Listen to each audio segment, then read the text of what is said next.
saya ingin melunakkan gitu ya. Bahwa melegalkan sesuatu yang ilegal. Mungkin tidak demikian. Justru teman-teman masih bagus buat tolongin gitu. Kalau orang mati ya ada yang dia apa. Jadi mungkin, tapi saya setuju untuk enforcement. Ada satu penyampaian gitu Pak. Ya betul, saya setuju. Mungkin tapi kadang-kadang saya nggak tahu ini ada apa kok LSM juga. Pada derajat tertentu memang teman-teman CSO men-challenge pemerintah juga. Banyak selalu kayak tidak. Banyak hal juga tuh. Padahal saya tahu pemerintah itu berbagai kendala kan, dan tidak mudah. Saya setuju. Sehingga tadi pertanyaan-pertanyaan berikutnya muncul. Tapi ini jadi bahan diskusi yang menarik. Pertama ada diingatkan juga, yuk kayaknya berdaya ya, tapi jangan sampai ke arah sana. Karena kalau tadi itu yuk kayaknya bergerak sesuatu apa ya, kegemitan keilmuan, pendampingan ternyata itu sebetulnya tadi. Tapi sebetulnya nggak ada demikian. Terus nanti kita ngobrol ya. Terus yang kedua nih yang dari PMI itu mengenai mitigasi. Tadi Pak Sugeng sudah saya bisikin, Pak, ini daerah mana sih? Pak, luar Pak. Mereka pas ada bencana, tolong ini bencana jadi bencana nasional. Supaya apa? Supaya BNPB masuk. Ya, supaya BNPB lihat dulu ini betul sih lokal atau apa, Pemda dulu dong gini. Dan kemudian ini antar kabupaten provinsi pun main lempar-lemparan. Ya kan, oh enggak ini gitu. Pas ada bencana biasa gitu. Tapi pas kemudian PNBP masuk, ada program, Pak betul, enggak ini memenang Bupati gitu. Tapi saya setuju mungkin, yaitu kita masih pada tahap itulah. Tapi saya ini menjadi menarik juga.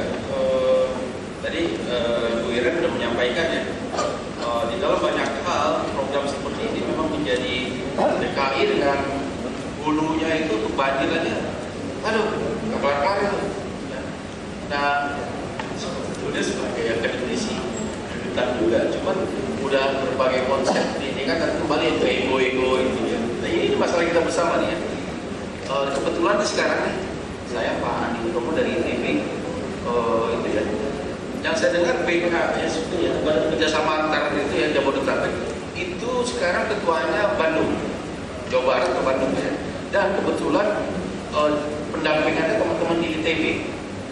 Saya langsung bilang, you bisa nggak punya konsep yang agak baik? Kalau kemarin misalnya ketuanya DKI itu orang pada nggak mau ya, sekitar Jabodetabek, Jawa Barat dan Banten pada nggak mau, DKI segala macam mau sih gitu.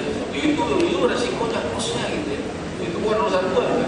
Nah sekarang kalau bisa mungkin yang dari Bandung tadi ada kan memotivasi juga teman-teman Bandung untuk lead dengan teman-teman ITB soalnya nih. Ya kalau bisa konsep dari mereka yang mudah-mudahan DKI dengar juga gitu. Kalau tadi teman lain nggak mau ya karena DKI ya. Sekarang giliran nih ya. Harusnya kita dukung nih sehingga ini satu kasus ya baru banyak lagi sebetulnya. Lembaga kecil agak luas adalah kebakaran hutan dan lain-lain. Kebakaran hutan bahkan antar negara kan dan lain-lain.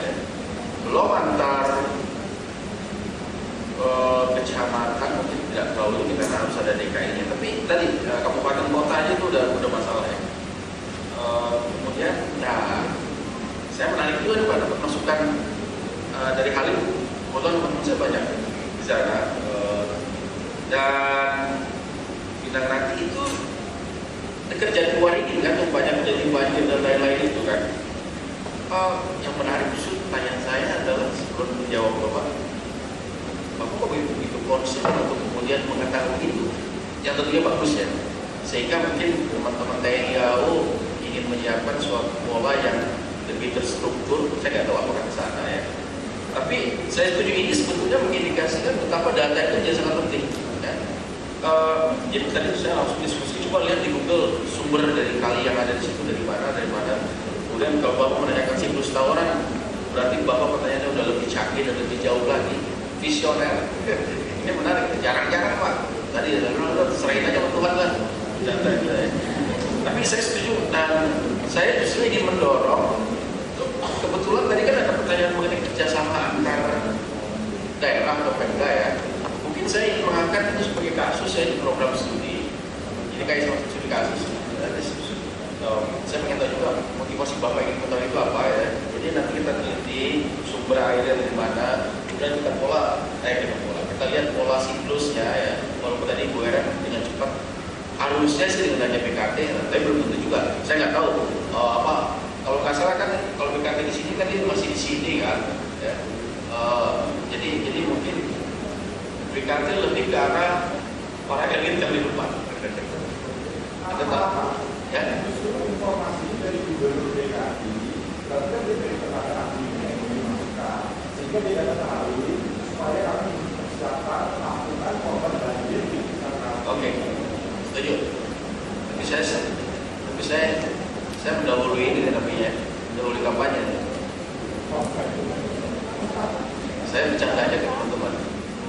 Jadi kalau banjir besar-besaran, langsung Oke, habis cuci batu. Tuh kan nggak jalan. Tapi Bapak iyain dulu Pak, antisipasi itu. Jangan-jangan kalau misalnya terjadi dengan hujan-hujan seperti ini, antisipasi udah siap. Ready Pak, supaya tidak digolak dan lain-lain. Jangan-jangan ya, saya mencium seperti itu. Mudah-mudahan enggak Pak. Tapi Bapak kan tadi secara teknis itu profesional. Jangan-jangan saya mohon maaf. Termasuk kenapa Pak ada di kemarin kan tidak begini. Tapi mungkin saya terlalu naik.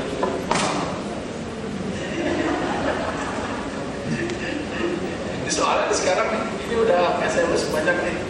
Pak Foke minta beberapa program dari studi perkotaan gitu ya. Lalu ngapain lagi? BNPB sudah sepertinya itu. Saya sebetulnya ingin memotivasi teman-teman UI. Kalau makanya tadi saya saya ingin membawa kesempatan ini yang ada Mas Wahyu dan lain-lain. Lingkup dari Puskris itu apa sih? Pak, kita lebih ke pendampingan mental health akibat dari disaster. Aduh, sayang kalau kalian itu misalnya cuma ada di sini. Ya. Kalau kita lihat tadi tayangannya Pak Suprayoga, Adi, tayangannya Pak Sugeng mengindikasikan sebetulnya UI yang teman-teman sosial, kalau engineering memang agak kurang dan teman-teman IPL itu udah lama di sini. Ya. Tadi diskusi saya dengan Profesor Abimanyu, ada salah arsitektur. Pak, kita memang belum susah didorong. Tapi yang sosial kan tadi ada 3 tahap dalam konteks disaster. Persiapan, pre. Ya. Tadi udah berbagai edukasi, sosialisasi segala macam. Kalau misalnya teman-teman di UI bisa menelurkan konsep-konsep soal ini saya ingin menandakan dan melemparkan. Teman-teman saya terutama di Center Climate Change itu udah diajar oleh Diknas untuk memasukkan kurikulum kaitannya dengan climate change. Yang sebetulnya itu, menurut saya ini diskusi global yang emiter terbesar Amerika, saya tahu dari Pak Emil minggu lalu. Jadi masuk ke Jepang ini. Amerika, Jepang, ada Eropa, ada 4 negara gede itu dia mau keluar dari Kyoto Protocol. Artinya apa? Dia nggak mau pamit lagi terhadap penurunan emisi global di mana ini ditembak-tembakin gitu. Udahlah itu isu global ya. Tapi kan Indonesia good boy selalu ya. Oleh karena itu ada orang GM kan teman-teman saya di Baunas dengan DNPI dan lain-lain. Maksud saya isu itu menjadi sangat seksi, menyeramkan, filmnya juga banyak mengenai sih.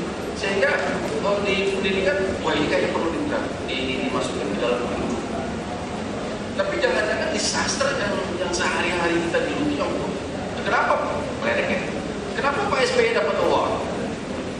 Padahal tadi pengeluaran terhadap apa itu mobilisasi baru 0,8 atau apa?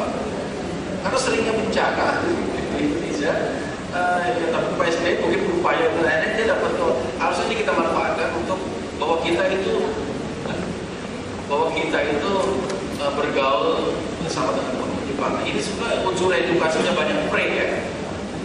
Pada saat disaster dengan pendampingan teman-teman LSM harus ada modul-modul bagaimana mengatasi ini ada PMI dan Red Cross dan lain-lain banyak tuh modul itu sudah siap dengan modul-modul. Ya lagi-lagi terkadang pemerintah kalah terlambat tadi kan bukan semenit 2 menit. Kalau dengan Papua 7 jam sebenarnya yang jalan justru yang ikut-ikut video banding ini, ya tinggal pakai backpack doang. Kalau teman-teman kalau pemerintah kan mesti dibagiin dulu, topinya dulu, t-shirtnya dibagi dulu dan lain-lainnya, karena kan keluar toga. Jadi kita dalam beberapa hal. Terus di dalam pas disaster, jadi break post disaster, wah ini banyak sekali. Dan itu tidak hanya teman-teman di psikologi saja, kesehatan masyarakat, FIB dan lain-lainnya. Tadi udah ada gender, udah ada istilah orang tua dan lain-lain. Saya udah berkali-kali, semua saya ingin ngomporin betapa isu disaster menarik untuk diskusikan juga kita implementasikan, nanti kita obrolkan terus. Tanggal 28 Maret. 28 Maret. Ya, terima kasih Pak Komara dan Mbak Irin. Sekarang mungkin Mbak Hening akan memberikan komentarnya terlebih dahulu. Ya, silakan. Terima kasih Mas Wahyu. Mungkin kita ini ya buat Pak Mada, Pak Yos, kemudian Mbak siapa lagi, kemudian rekan-rekan, mungkin nggak tahu satu persatu caranya gimana. Jadi saya ingin menjawab dan mengomentari tentang beberapa pertanyaan ini. Yang pertama soal bagaimana kalau teman-teman yang dilakukan oleh teman-teman NGO, teman-teman civil society untuk pendampingan ini tidak justru melanggar aturan. Saya yakin jangankan Bapak, ya, saya karena itu sepakat soal ini. Maksud saya seperti ini, sebenarnya yang diperjuangkan itu justru salah satunya yang pertama adalah membuat aturannya. Saya ingat jauh sebelum tsunami, kita teman-teman yang fokus untuk perusahaan penanggulangan bencana waktu itu masih belum segini banyak orang, Pak. Ya, ada orang dari UNDP, ada orang dari ASEAN Sekretariat, ada saya waktu itu dari WALI, ada macam-macam orang. Itu kemudian ketemu dan ngobrol ngopi gitu, terus kemudian berpikir, ini setiap urus bencana kok selalu dianggap pemerintah nggak cepat. Sementara Pak Sugeng ini juga ada dalam tim kami. Pak Sugeng cerita, beliau dari Bangkornas, dia bilang dari pemerintah nggak enak, gitu. Pemerintah kan repot, marah-marahin terus gitu. Yang dari UN misalnya kita juga nggak punya tools. Gimana kalau kita UN membantu pemerintah nggak ada toolsnya, dia kan harus selalu uji kan dengan pemerintah. Teman-teman yang LSM bilang pakai aturan mana dong, semua orang punya aturannya sendiri. Okay. Yang kemudian disusun adalah bagaimana kita memperjuangkan satu aturan yang namanya Undang-Undang Penanggulangan Bencana. Dan jangan dipikir bahwa itu adalah pekerjaan atau susunan dari pemerintah, enggak. Itu adalah bikinan teman-teman jaringan di MPBI, Masyarakat Penanggulangan Bencana, yang waktu itu bersama sekitar 40 NGO, pemerintah dan universitas. Bahkan kami itu menelusurin orang itu gini, di Depkes kami punya orang, Pak ini baik, di PU kami punya orang, di Departemen Sosial kami punya orang, di bawahnya kementerian, tetapi itu memang tidak menjadi gambaran menyeluruh. Nah, akhirnya kemudian sampai di DPR itu 45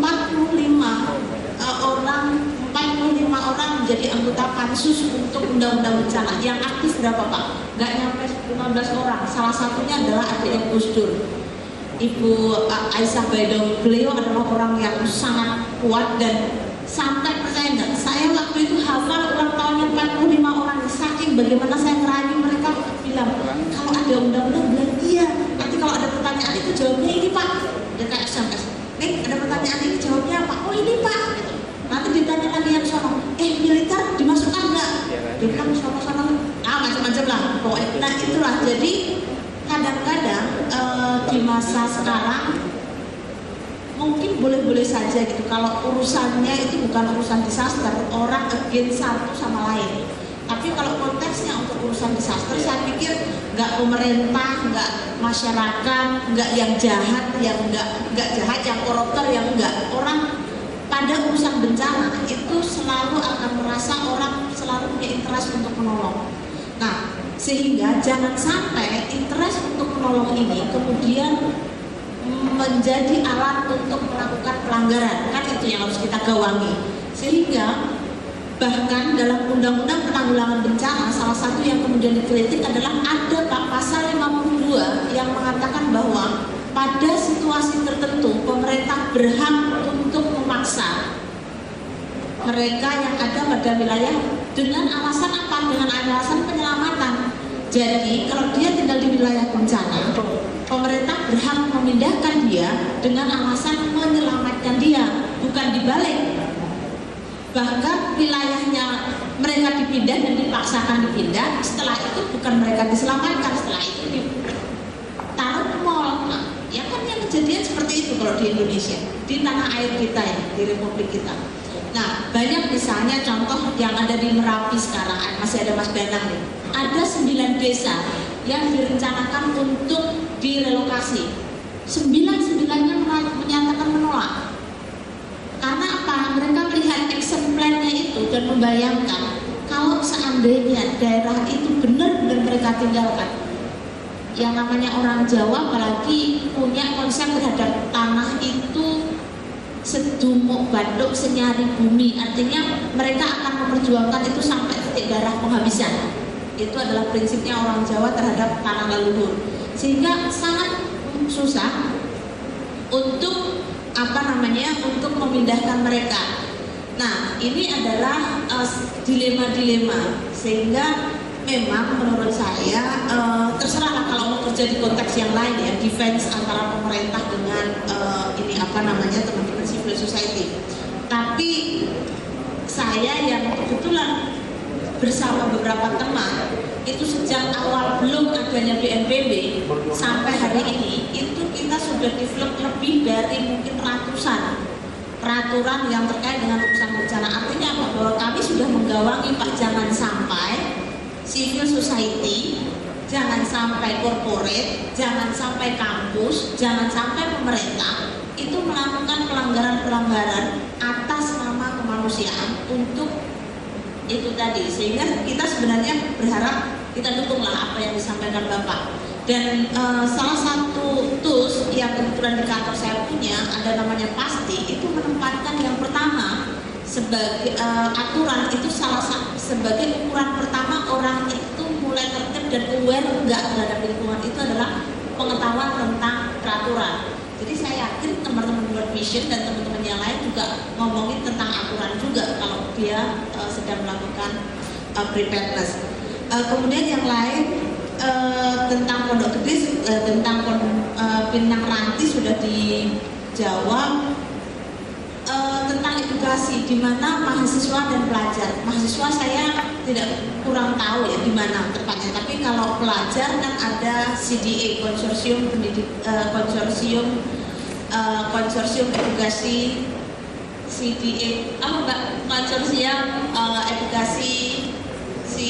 konsorsium Disaster for Education. Nah, itu adalah sekumpulan lembaga yang kebetulan ada Mbak Mega di sini yang sehari-hari ada di sekretariat CDI, nanti bisa ngobrol. Nah, kalau mahasiswa sebenarnya ada ruangnya di mana BNPB itu sekarang sedang menggalang ribuan volunteer untuk penanggulangan bencana, sehingga mungkin bisa masuk ke yang itu. Yang lain kayaknya nggak ada. Mungkin itu aja Mas Fahmi, terima kasih. Ya, terakhir untuk Mbak Daya dan Mas Fahmi mungkin bisa dalam 5 menit bisa Iya, semoga ya baik. Terima kasih Bapak Ibu dan teman-teman semuanya.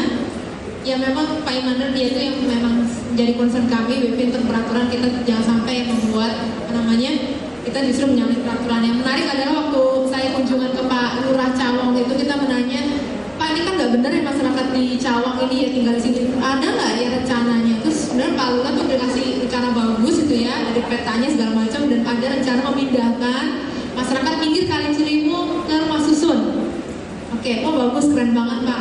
Terus kapan Pak? Terus dia hanya tersenyum kecil dan bilang, ya kata dia galau ya, dia nggak jelas itu kan gimana ya Pak ya, belum ada dari kecamatan belum, dari tata kotanya belum, ininya tanahnya masih sengketa, masih nggak jelas, ya masih belum tahu lah kapan. Jadi ya itulah dilema. Jadi yang memang kami lakukan tetap tidak seperti itu ya, tidak sampai seperti itu, tapi kita melihat mana masyarakat rentan itu yang jadi fokus pelayanan kami gitu ya. Lalu yang pertanyaan pertanyaan berikutnya, bagaimana membuat masyarakat tidak tergantung atau tidak manja gitu. Program yang kami lakukan tidak hanya berfokus pada masyarakat saja, tapi kami juga fokus juga kepada duty bearer-nya ya, pemerintah gitu kan, dan pihak-pihak sektor terkait. Kita mengadvokasi beliau-beliau juga gitu kan, para duty bearer, mengingatkan mereka, mengadvokasi bukan saja kami saja, tapi kami juga bersama masyarakat melakukan advokasi supaya pemerintah, para duty bearer ya juga melakukan program, melakukan kebijakan yang semestinya